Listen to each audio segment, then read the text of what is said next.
Hey everyone, this is Dylan, and it might be a little bit late, but we are going to be doing February's Letterboxd and Serialized Roundup. So I just wanted to start off by saying most of you probably know what Letterboxd is. It is a movie logging app where you can basically just like track the movies that you watch. You can give them a little review, you can rate them, you can follow other people.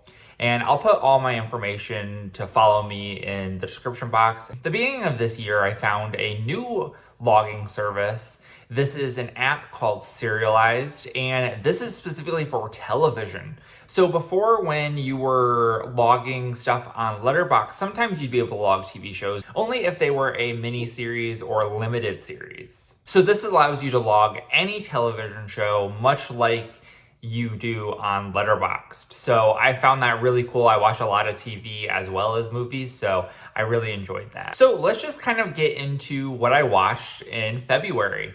And I'll probably just go through some of them and then I will spend a little bit more time on others. The first movie I watched in February was Black Panther: Wakanda Forever. That's when it dropped on Disney Plus, and I thought that it was all right.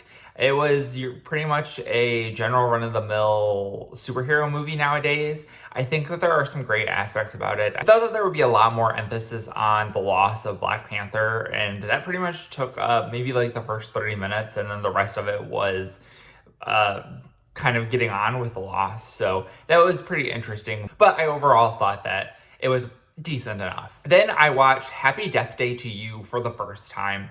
I had previously watched Happy Death Day in January, and I thought that it was a lot of fun. I really like the Happy Death Day movies. I do like the first one a bit more than the second one, which kind of becomes a bit more sci-fi in scope and less slashery. So that was a little bit of the disappointment, I would say. But I do like the franchise and I like the characters. And I kind of hope that we end up getting that Happy Death Day 3. Then we have Skinamarink. This movie, I'll just say it, was terrible. So I don't like to hate on movies very much. And I really do like most of the stuff that I watch, or at least I find redeeming qualities about it. And I will say that I commend the filmmakers for getting this movie made. It's really hard to get your art made, and I am happy for them. This was one of the worst movie watching experiences that I've ever had. I had to watch it in like 5-minute chunks because of how absolute bored I was. I would watch 5 minutes, get on my phone, because I just could not keep focused because there was absolutely nothing going on in this movie. This movie was absolutely ridiculous in that you basically just saw parts of the wall and ceiling and random spaces in this house for an hour and a half. That's the biggest thing. I think that this movie could have been good if it were 30 minutes max. But this movie was over an hour and a half, and that is just far too long to have your audience watch a movie like this, because this is, nothing is happening in it. You can't understand any of the things that's being said. Not that it's being said very often. You don't see faces. I just did not like it at all. I think I gave it a rare half star out of 5 for me, because this was just not very good at all. Then we have The House of Usher. This was a Vinegar Syndrome release that I got a while ago, I believe, and it was okay. It was on the lower end of okay.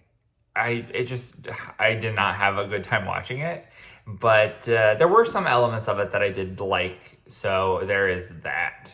Then I watched the remake of The Power Rangers, and this was the first time I had watched it. I had never seen it, and I recently got the 4K last year, and I was like, you know what, let's give this a watch, because Elizabeth Banks was in the news because she had her new movie coming out. So I was like, you know, Elizabeth Banks is playing Rita Repulsa, so let's kind of just give it a watch and see what it's all about. And I actually liked it quite a bit. I wasn't a huge fan of the Power Rangers growing up. I did see it periodically throughout my childhood, but it wasn't something that I was like really into. And I thought that they did a pretty good job. I liked the characters. I thought Elizabeth Banks as Rita Repulsa, the way that they took Rita Repulsa, I thought was pretty interesting and a lot darker of a tone than what the TV show is. Then I watched The Voyeurs. This is a movie that came out a couple years ago, I think 2021, and this is on Amazon Prime. This is about a couple who moves into an apartment and they don't have blinds on their apartment. They can see right into their neighbor's apartment and they see everything that goes on. So one day something happens and the girlfriend is like, we need to tell them that something is going on. And things start spiraling from there. I thought that this was a really good movie, minus maybe like the last 10 minutes. I think that the way that they take it in the last 10 minutes kind of kills it for me, but I thought that the rest of the movie was quite good. Then we have Wolf. This is a Jack Nicholson and Michelle Pfeiffer movie about Jack Nicholson becoming a werewolf. This was just alright as well. I wasn't a huge fan of it. Then we had The Halloween Tree. The Halloween Tree is this animated Hanna-Barbera cartoon, but it doesn't really look like a classic Hanna-Barbera. I thought that this was pretty interesting. It's one that I've been wanting to watch for a while because it's always on like this Halloween list for movies that people like for family-friendly Halloween. And so I was like, you know what? Let's kind of give this a watch and see what it was all about. And I thought that it was kind of cute. It's basically about a group of kids whose friend is sick and maybe dying, and they basically have to travel through time and kind of get an idea of how Halloween has changed over time while following their friend's ghost to help bring him back to the living world. I thought that it was kind of cute, so I definitely enjoyed that. Then we have Megan. This is one that I wanted to watch in theaters, but I just never got a chance to go see it, and I thought that it was all right. I thought that it was pretty good. I liked Megan, of course. I think that Megan is now a classic, iconic character. It wasn't as R-rated as I would have liked. I did watch the unrated cut that they released on Peacock, but I didn't think that it was as like bloody or anything that I would have liked. It was a movie that was rated PG-13, so hopefully when they make Megan 2, we can get an R-rated Megan, because I think that that will be really cool if we can get that and just cement Megan as an iconic horror character. And then I watched Wigstock, the movie. This was a movie that was a documentary that came out in 1995, I believe, and it basically follows a group of drag performers who are putting on the Wigstock music festival or drag festival. And I thought that this was like an actual like scripted movie before I watched it, but this is actually a documentary basically on the undergoings of how this is put out. And if you are a fan of drag, there's a lot of really notable people in there. RuPaul and Lady Bunny are all on there. You have Alexis Arquette, who is the sister of David Arquette, so that is pretty cool as well. You've got Jackie Beat and a couple other ones that I can't think of off the top of my head, but there are quite a few people in there that you would know if you are a fan of drag. So now let's talk about my serialized list. And I'm not going to go through everything. I'm just going to do like a brief overview of the television shows that I started watching. I'm not going to go episode by episode. I did start watching You Season 4 Part 2. This is a show that I really liked. I definitely think they take Season 4 in a new direction. And so Joe Goldberg kind of becomes almost Sherlock Holmes type character. Like, it's not so much about him anymore as it is him uncovering the truth behind this group of people. So I thought that that was interesting. I do like the show still, but I thought that this season might have been a little bit weaker than previous seasons before. I also started watching a show from my childhood, Strange Days at Blake Halsey High.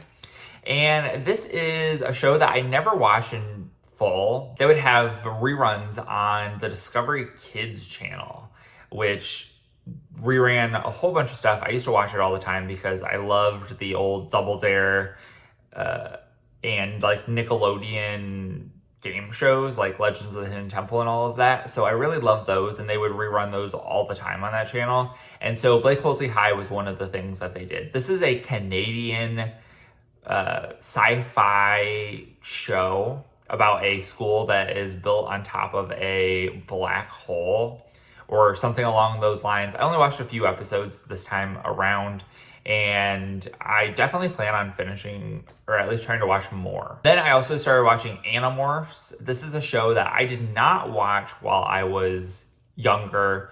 It came out about the same time as Goosebumps, but I feel like Animorphs just didn't take off as big as Goosebumps. When I was commuting a long time to work last year, I started listening to audiobooks. And so I started listening to, I think, the first 10 Animorphs books.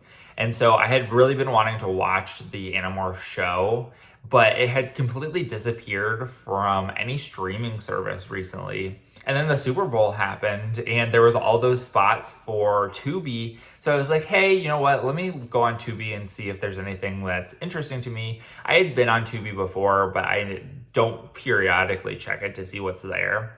And sure enough, Animorphs was on there. And so I started watching that. And I am actually really surprised at how true to the books it is. And I think they do about one book per episode, which is kind of crazy.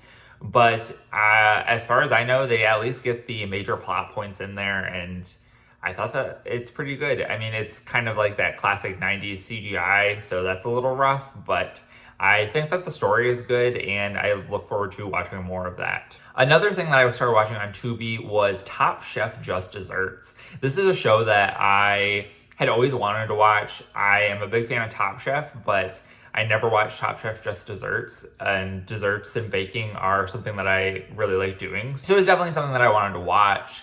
And let me tell you, this is the most dramatic season of a reality competition show that I've ever seen. It is absolutely wild. There are mental breakdowns.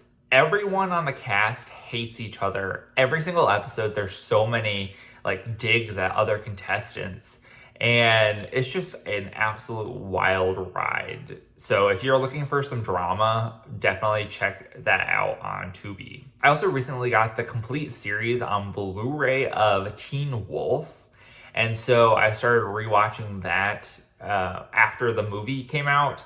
I kind of realized that maybe I didn't actually finish watching the show when it was airing, and that I might have missed the last couple seasons. So I was like, you know what? Let me get this Blu-ray. It's getting cheaper, and I had a little extra money. So I was like, you know what? Let me shell out some money for this and get the Blu-ray. It does look really good on Blu-ray, so I'm really happy about that. I did restart watching it, and I thought that it had the same kind of charm that it did whenever I was originally watching it on television. And then the last thing I'm going to talk about today is Hello Tomorrow. This is a new show on Apple TV Plus, and I think that it's pretty interesting. It has an interesting setting. It has an interesting concept. The episodes might be a little slow. That's the only thing that there might be an issue with.